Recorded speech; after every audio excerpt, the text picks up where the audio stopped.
샬롬 샬롬 샬롬 샬롬. 하나님 사랑합니다. 여러분 주 안에서 사랑합니다. 오늘 역대하 16장 1절에서 12절까지의 말씀이죠. 하나님을 의지하지 않으면 어떻게 되는 것일까요? 솔로몬이 죽고 이스라엘의 남왕국 유다와 북왕국 이스라엘로 나눈 후에 유다의 세 번째 왕이 된 아사에 관한 기록이죠.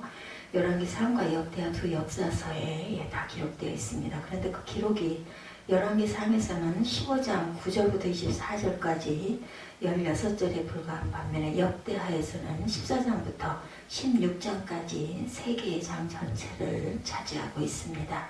절수로 보면 역대하에서는 48절이 아사에 관한 기록이죠. 열왕기상에서의 기록보다 꼭 3배가 되는데 그 두 역사서 사이의 중요한 차이는 기록상의 양보다 내용이 문제겠죠. 열왕기상의 기록은 아사왕의 행적을 간략하게 객관적으로 전할 뿐 그 어떤 신학적 평가도 덧붙이지 않고 있는데, 반면에 역대하의 기자는 아사가 행한 일들과 이에 따른 그의 나라와 백성에게 주어진 상황에 관해서 자세하게 다루고, 열왕기상에는 없는 내용까지 기록하고 있을 뿐 아니라 그 모든 일에 대한 분명한 신학적 성찰과 평가를 보여주고 있습니다. 예를 들면 역대하 14장 2절에서 5절에 보면 아사가 그의 하나님 여호와의 오시기에 선과 정의를 행하여 이방 제단과 산당을 없애고 조상을 깨뜨리며 아세라상을 찢고 유다 사람에게 명하여 그 조상들이 하나님 야훼를 찾게 하며 그의 율법과 명령을 행하게 하고, 또 유다 모든 성읍에서 산당과 태양상을 없애매 나라가 그 앞에서 평안함을 누렸다, 이렇게 증거합니다. 나라가 평안함을 누린 것이 아사와 그 백성이 하나님을 찾고 하나님의 말씀에 순종했기 때문이라고 분명히 밝히고 있습니다. 뒤따르는 6절도 야훼께서 아사에게 평안을 주셨으므로 그 땅이 평안하여 여러 해 싸움이 없었다고 증거하죠. 또 그 사실을 아사 자신도 분명히 믿고 있었다고 7절에서 밝히죠. 아사가 일찍이 유다 사람에게 이르되 우리가 우리 하나님 야훼를 찾았으므로 이 땅이 아직 우리 앞에 있나니 우리가 이 성읍들을 건축하고 그 주위의 성곽과 망대와 몸과 빗장을 만들자. 우리가 주를 찾았으므로 주께서 우리 사방에 평안을 주셨느니라고, 이에 그들이 성읍을 형통하게 건축하였다, 이렇게 증거합니다. 이러한 역대기 기자의 신학적 성찰과 평가는 유다를 침공해온 구수의 100만 대군을 패망시켜 아사의 승전 기록 속에도 여실히 드러내고 있습니다.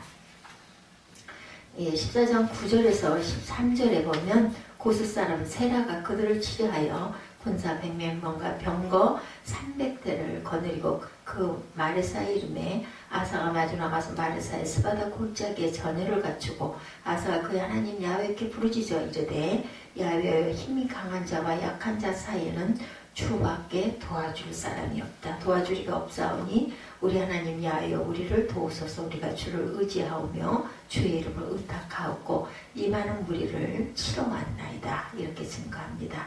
야훼여 주는 우리 하나님이시오니 원하건대 사람이 주를 이기지 못하게 하옵소서 하였더니 야훼께서 구스 사람들을 아사와 유다 사람들 앞에서 치시니 구스 사람들이 도망하는지라. 아사와 그와 함께한 백성이 구스 사람들을 추격하여 그랄까지 이름에 이에 구스 사람들이 엎드러지고 살아남은 자가 없었으니 이는 야훼 앞에서와 그의 군대 앞에서 패망하였습니다.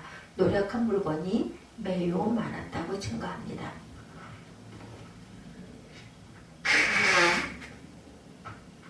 아사가 전적으로 하나님을 찾고 그를 의지했기 때문에 하나님께서 그의 편에서 싸워주시고 놀라운 승리를 주셨다는 거죠. 이러한 신학적 성찰과 평가가 역대기 기자의 개인적이고 주관적인 관점에 따른 것이 아니라 하나님의 뜻과 그의 약속에 기초한 것임을 보여주는 대목이 15장에 또한 기록되죠. 하나님의 영이 오데스의 아들 아사랴에게 임하심에 그가 나가서 아사를 맞아 이르되 아사와 및 유다와 베냐민의 무리들아 내 말을 들으라. 너희가 야훼와 함께하면 야훼께서 너희와 함께 하실지라, 이렇게 말씀합니다. 너희가 만일 그를 찾으면 그가 너희와 만나게 되시려니와 너희가 만일 그를 버리면 그도 너희를 버리시리라. 그런즉 너희는 강하게 하라. 너희의 손이 약하지 않게 하라. 너희 행위에는 상급이 있습니다. 이렇게 말씀하죠. 아사는 선지자 아사랴의 예언을 듣고 마음을 강하게 하고 하나님께서 기뻐하시는 모든 조치를 취하는 부분이 역대 15장 그리고 16, 7장에 증거됩니다. 온 백성도 그의 뜻을 따랐다라고 역대 15장 14, 5절에도 증거하죠. 그래서 이때부터 아사왕 제 35년까지 다시는 전쟁이 없었다는 결론으로 역대기 기자는 15장의 기술을 마쳤어요. 하나님의 말씀을 듣고 그를 찾으며 그와 함께 했기에 그 약속대로 상급을 받아서 전쟁 없이 평화를 누릴 수 있었다는 신학적 성찰에서 나온 결론입니다. 아사에 대하여 열왕기상은 아사와 그의 조상 다윗같이 여호와 보시기에 정직하게 행하였으며 이렇게 증거하죠. 그의 마음이 일평생 야훼 앞에 온전하였다라고 긍정적으로 기록하고 있습니다. 그러나 역대하는 그렇게 단순하지 않습니다. 14장과 15장에서는 아사가 하나님 앞에서 신실했던 사실을 전하고 있고 오늘 본문에서 보듯이 16장에서는 그가 하나님을 온전히 의지하지 않았고 망령 때 행한 사실을 기록하며 비판적인 평가도 하죠. 열왕기상은 아사가 그의 조상 다윗같이 야훼 보시기에 정직하게 행하였다고 기록하고 있으나 사실은 그가 다윗 같았다고 하기보다는 솔로몬을 닮았다고 해야 할 것인데 지혜에 있어서 솔로몬을 닮았다는 것이 아니라 처음에는 잘하다가 뒤에 가서 잘못되었다는 뜻에서 솔로몬을 닮았다라는 그런 평가입니다. 그래서 역대하에서는 열왕기상에서처럼 아사가 그의 조상 다윗같이 야훼 보시기에 정직하게 행하였다고 하지 않고 그의 조상 다윗같이라는 말은 뺀채 그죠? 아사가 그의 하나님 야훼 보시기에 선과 정의를 행하여 라고 쓰여져 있습니다. 오늘 16장 1절은 북왕국 이스라엘의 왕 바하사가 유다를 치러 올라와서 라마를 건축하여 사람을 유다왕 아사에게 왕래하지 못하게 하려 하였다. 이렇게 전하죠. 라마는 예루살렘에서 북쪽으로 5마일 정도 거리에 8km밖에 안 되는 지척에 있었던 것으로 알려지고 예루살렘으로 왕래하는 길목을 위협하기에 충분했다라고 증거합니다. 아사는 바하사이란 도발적 행동에 대해서 직접적인 무력 대응을 하기보다는 외교를 통해 제3국과 연합작전을 펴니다. 그는 전통적으로 북왕국 이스라엘과 적대 관계에 있던 아람을 끌어들이기로 작정을 하죠. 성전 복관과 왕궁 복관에 은금을 내어다 다메섹에 사는 아람왕 베나닷에게 보내어 요청하기를 내 아버지와 당신의 아버지 사이와 같이 나와 당신 사이에 약조하자. 내가 당신에게 은금을 보내노니 와서 이스라엘 왕 바하사와 세운 약조를 깨뜨려 그가 나를 떠나게 하라. 이렇게 증거되어 있죠. 아람왕 베나닷은 아사왕의 말을 듣고 그의 군대 지휘관들을 보내어 이스라엘의 주요 성읍들을 칩니다. 본문 4절이죠. 그 소식을 들은 바하사는 라마를 건축하던 공사를 그치고 철수합니다. 5절입니다. 그러자 아사는 온 유다의 무리를 거느리고 라마로 와서 바하사가 건축하는 데 사용하던 그 돌과 제목을 가져다 게바와 미스바를 건축했다라고 보면 6절에 증거하죠. 아사는 전쟁을 해서 백성의 생명을 희생시키는 일이 없이 지혜롭게 전쟁을 피했고 성전과 궁전의 은금을 아람왕 베나닷에게 같이 바치긴 했지만 그 대신 두 성읍을 건축할 수 있는 자재를 거저 얻어서 아주 실질적인 부를 더한 그러한 일들이 일어납니다. 분함으로서 나라의 위기를 역전시킨 아주 지혜로운 작전이고 전략이었는데 그렇게 간단히 넘어갈 일은 결국은 아니죠. 하나님께서는 즉각 아사에게 선견자 하나님을 보내십니다. 그는 아사에게 단도직입적으로 말하죠. 왕이 아람 왕을 의지하고 왕이 하나님 야훼를 의지하지 아니하였으므로 아람 왕의 군대가 왕의 손에서 벗어났다고 본문 7절에 증거합니다. 하나님을 의지했더라면 이스라엘뿐 아니라 아람에 대해서 승리를 거둘 수 있었을 터인데 아람 왕을 의지했기 때문에 후에 아람이 유다에게 화군이 될 것임을 예언합니다. 하나님은 계속해서 말하죠. 구스 사람과 룹 사람의 군대가 크지 아니하며 말과 병거가 힘이 많지 아니하더이까. 그러나 왕이 야훼를 의지하였으므로 여호와께서 왕의 손에 넘기셨나이다. 8절이죠. 부수의 100만 대군이 쳐들어왔을 때나 말과 병거가 힘이 많은 다른 군대와의 전쟁에서라도 아사가 하나님을 찾고 그를 의지했기에 그보다 적은 수의 군사로 놀라운 승리를 거둔 것을 잊었습니까? 라고 반문을 합니다. 그리고 하나님의 엄한 질책이 뒤를 따릅니다. 야훼의 눈은 온 땅을 두루 감찰하사 전심으로 자기의 향하는 자들을 위하여 능력을 베푸시나니 이 일은 왕이 망령 때에게 행하였은즉 이후부터는 왕에게 전쟁이 있으리라는 뜻이죠. 9절에. 그런데 뜻밖에도 아사에게서 난 어처구니 없는 반응이 우리를 놀라게 합니다. 그는 자기의 과오를 얼른 깨닫고 하나님께 용서를 빌지 않고 크게 화를 내며 선견자를 옥에 가둡니다. 그뿐 아니라 백성 중에서 선견자의 편에 서 있는 사람들을 학대하기까지 하죠. 본문은 아사의 온당치 못한 처신에 대한 하나님의 직접적이고 직접적인 응답이 무엇인지를 언급하지 않고 있습니다. 그 이후에 아사의 생애는 언급할 가치가 없다는 듯이 11절에 일단 그에 관한 기록이 끝납니다.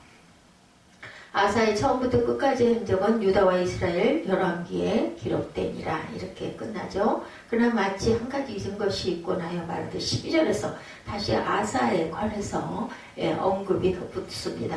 아사가 왕이 된 지 39년에 그의 발이 병들어 매우 위독하였으나 병이 있을 때 그가 야훼께 구하지 아니하고 의원들에게 구하였더라.